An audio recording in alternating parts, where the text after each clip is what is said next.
गौतम बुद्ध की एक प्रचलित कथा के अनुसार एक दिन सुबह सुबह सभी शिष्य बुद्ध के प्रवचन सुनने के लिए एक साथ बैठे हुए थे। कुछ देर बाद बुद्ध अपने साथ एक रस्सी लेकर आए।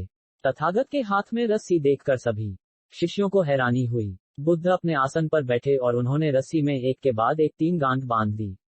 इसके बाद उन्होंने शिष्यों से पूछा कि क्या ये वही रस्सी है जो गांठ बांधने से पहले थी। इस प्रश्न के जवाब में एक शिष्य ने कहा कि तथागत, इसका उत्तर थोड़ा मुश्किल है।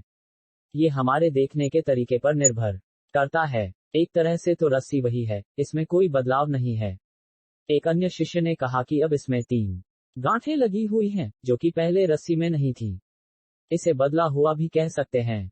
कुछ शिष्यों ने कहा कि वास्तव में मूल रूप से रस्सी वही है, लेकिन बदली हुई दिख है, लेकिन इसका मूल स्वरूप बदला नहीं है। शिष्यों की बात सुनकर बुद्ध ने कहा कि आप सभी सही बोल रहे हैं। अब मैं इन गांठों को खोल देता हूं। ये बोलकर बुद्ध रस्सी के दोनों सिरों को खींचने लगे। बुद्ध ने पूछा कि क्या इस प्रकार रस्सी की गांठें खुल जाएंगी। सभी शिष्यों ने कहा कि नहीं, ऐसा करने से तो गांठें और ज्यादा कस जाएंगी।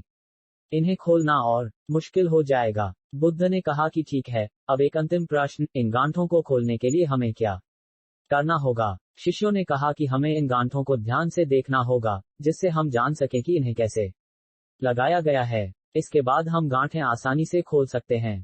बुद्ध इस जवाब से संतुष्ट हो गए और उन्होंने कहा कि ये सही बात है। हम परेशानियों में फंसे रहते हैं और बिना कारण जाने ही उनका हल खोजने लगते हैं, जबकि हमें पहले समस्याओं के मूल को समझना चाहिए। जब समस्याओं की वजह समझ आ जाएगी तो उन्हें सुलझाना बहुत ही आसान हो सकता है।